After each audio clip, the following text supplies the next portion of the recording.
Yo, what's going on, guys? So today we're going to be going into another edition of Naruto What If, and in today's video, as you can tell from the title, we're going to be discussing how different the Naruto story would be if Hinata Hyuga died in the Chunin exams. In particular, if Hinata was killed by Neji Hyuga during the preliminary matchup. In today's edition of Naruto What If, we're going to dive into this scenario. So like always, in order for these what ifs to take place, we have to establish a trigger point. So for a scenario like this, it obviously has to be the Neji versus Hinata fight during the preliminary exams. And so Neji, towards the tail end of that fight, would actually have to use a little bit more power in his attacks and accidentally kill Hinata. And it's not that crazy when you think about it, because when you look at that actual fight, you know, Neji and a couple of the other jonin bring up the point that it's taken everything Hinata has to actually stand up on her own 2 feet, and yet Hinata is still pushing forward. And there are a couple times in that fight where even Konoha looks at the scene and says Hinata can barely take one more hit,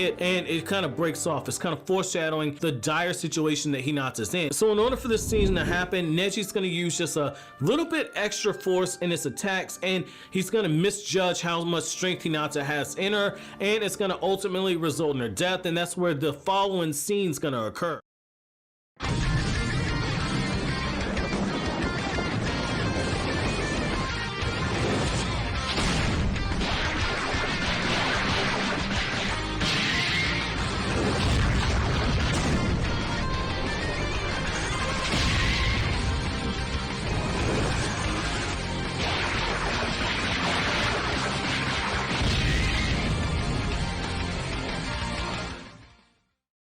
And so after Hinata's dead body is scooped off of the ground, Neji would obviously advance to the final round. However, there's going to be a little bit of a dark cloud surrounding Neji because of this. So a major change that would have to happen in the response to all this would be Hiyashi Hyuga's response. So basically Hinata's father, the head of the Hyuga clan. So it's really important to remember that originally in the manga, he told Konoha that he didn't care if Hinata went off to live her best ninja life, and if it got her killed, so what? I think that there is a potential that Hiyashi could lose it on Neji, especially since Neji does have that curse seal on his forehead that can be triggered by Hiyashi. So Hiyashi could trigger it just to give Neji some pain, or he could go as far as enough to essentially kill Neji for killing his daughter. However, this is something we have to look at too. Hiyashi does have a lot of guilt that's coming from Neji's father dying in his place. So in my honest opinion, I do think that Hiyashi would be deeply conflicted. The jonin who saw the fight would bring up Neji's hate for the Hyuga clan, and in particular the main branch being a driving factor in that fight. However, I also think that somebody will point out the fact that Neji told Hinata more than once, stand down,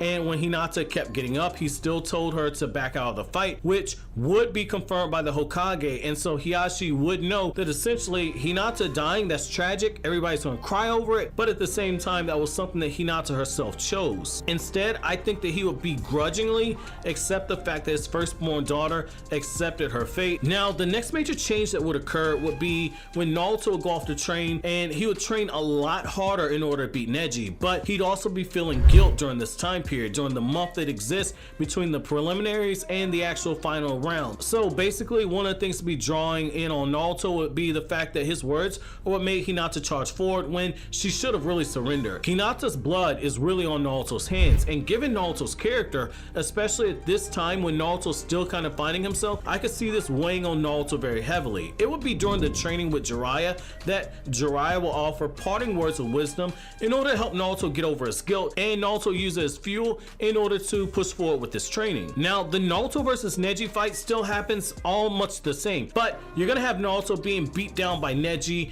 and it's gonna be very interesting to see the interactions between the two, because Neji is gonna feel some kind of way having killed Hinata. Naruto is gonna be very passionate about the fact that he's basically fighting for Hinata's honor, and he's also gonna still feel some level of guilt knowing that he's the one who pushed Hinata to fight Neji, and essentially she died. And Naruto's going to be at that point where he's still trying to call on the Kyuubi's chakra. It isn't coming out right away as he's trying to get it, and I could see Naruto getting flashbacks to Hinata actually dying. However, in the end, Naruto's still going to hit Neji with that uppercut from hell, and Neji's going to reevaluate whether or not he's really about that ninja life. So it's in the aftermath of Hiruzen Sarutobi's death at the hands of Orochimaru that Team Konoha will be placed with a replacement team member, likely a fresh academy graduate. Now the story progresses much the same, but there are some changes as we move into the Sasuke Retrieval arc. So in this part right here, there's going to be a little bit of tension there because Neji, outside of the members of Team Guy, Neji's going to be viewed by a lot of members of the Konoha 11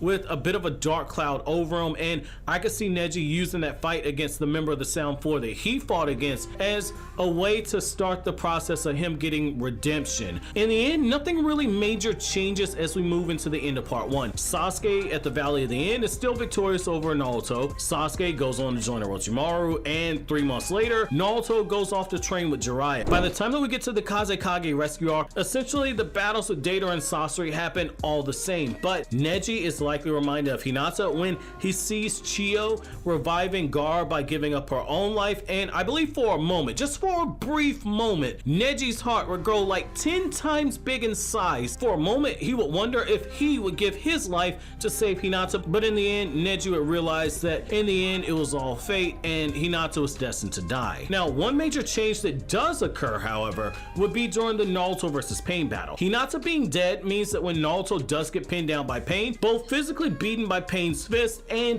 being mentally broken down by Pain's words about the cycle of hatred, I believe that there would be a major change that would occur here. So in the manga continuity, Hinata saw the fight and she immediately rushed out there. Hinata was the only one who was actively looking at the fight and keeping up with all the information that's going on. Everyone else around there, they honored Naruto's order to not interfere with the fight. Everyone stayed put and played their role. Hinata rushed out, and we all know what happened from there. So in my opinion, upon getting the intel that Naruto was now being carried away by Pain, clearly defeated, I believe that Sakura Haruno will have to abandon her code as being a medical ninja to not get drawn in battle. You have to look at the circumstances here, okay? Shizune is dead. She got her soul ripped out by the human path. And Tsunade was in a comatose state because she tried to save as many villagers as possible when Pain blew up the Hidden Leaf village. So in this scenario, all that would have to go out the window. Sakura would have to charge forward to attempt to save Naruto. Upon seeing Sakura being brutally thrown face down onto the ground and Pain penetrating Sakura's body with his chakra rod, I could see Naruto finally snapping here. By this point in the timeline, Naruto still had a crush on Sakura, and it was strong enough that he even told Sai that he loved her. So I think that when you look at the circumstances here, Naruto saw Hinata go out there and get stabbed by Pain and presumably be killed off, and that was enough to make Naruto go into Six Tails. So imagine if Naruto sees a girl that he thinks he loves actually get killed off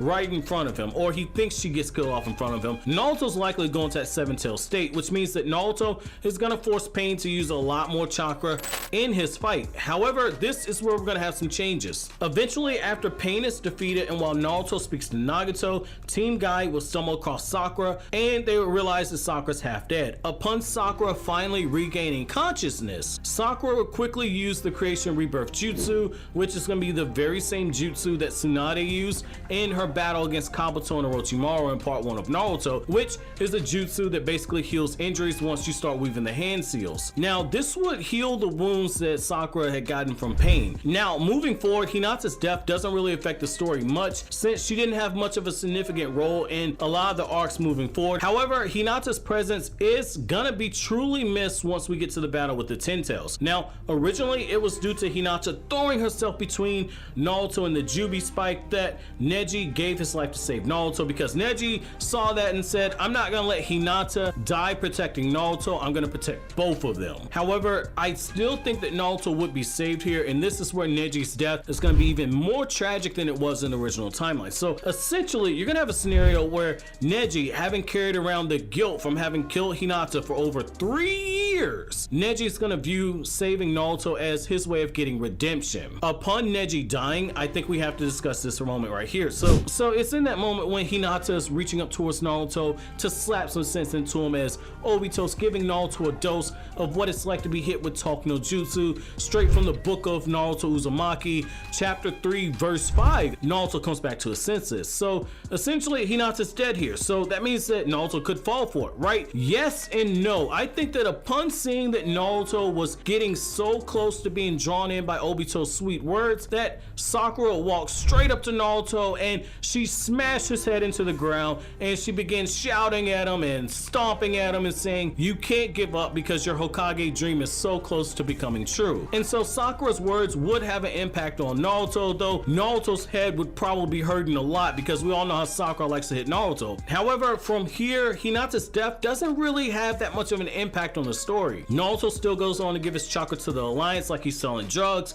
and he goes on to fight the Jinchuriki version of Obito, and eventually he, with the help of Team 7, Naruto's able to seal away Kaguya. Now the battle with Sasuke still takes place. Hinata had absolutely no impact on that fight, so the battle's still gonna take place much in the same way that it did originally. Now, it isn't until we get to the events of Naruto the Last that Hinata being dead absolutely changes everything. Hinata being dead means that when Toneri comes to Earth, he's a lot more pissed off than he was. So originally he came to Earth because Kaguya was revived, and he saw how close the humans were to actually doing everything that was feared when it came to the chakra fruits and all the other stuff. And so essentially he came to Earth, he was going to take Hanabi's eyes, that way he could get the Tenseigan, and he was going to make Hinata his bride. Essentially with Hinata being dead, this changes the whole ending of Naruto the Last. After Naruto defeats Toneri, there's nobody on that team who is able to use the chakra from Hamura. Now, this is where one of two things can occur at this point. So essentially, you'll either have a scenario where Naruto is basically up shit creek because there's nobody on that team who is a descendant of Hamura who can actually destroy the Tenseigan energy vessel. However, if that happens, essentially the Raikage is going to use his chakra cannon, and Naruto's going to become Ichiraku Ramen Space Dust. However, not to despair, I think that there is a change here. I think there's a change for the better. You also have Hanabi on the moon, and Hanabi technically would be a descendant of Hamura, which means that Naruto can use Hanabi as a conduit to actually destroy the Tenseigan energy vessel. The only difference is does Naruto know to use Hanabi? Any attacks or anything that's done to it by someone who isn't from Hamura's bloodline is essentially it's going to have the chakra absorbed. So I think after Naruto uses the Rasen Shuriken and it gets absorbed, he's going to know something's up. He's going to see the Byakugan in there, and between having big brain Shikamaru and big brain Sakura there, I think that somebody's gonna put two and two together and say there's Byakugans inside this thing. Hanabi has a Byakugan. Let's see if maybe you can't work with Hanabi to actually destroy it. So essentially, if they can figure this out before the timer gets down to 0, then the Raikage doesn't have to fire his chakra cannon, and everyone gets to go back down to Earth. Essentially, Naruto is gonna become Hokage, but Hinata's gonna be dead, which means Boruto and Himawari, they're never born. Essentially, Naruto's gonna be in a situation where the only family that he has is gonna be the actual village. The village itself will be his new family. But as always, guys, if you like anything I had to say, don't forget to comment, rate, subscribe, and share. Thank you so much for watching all the way to the end. Have an awesome day, guys.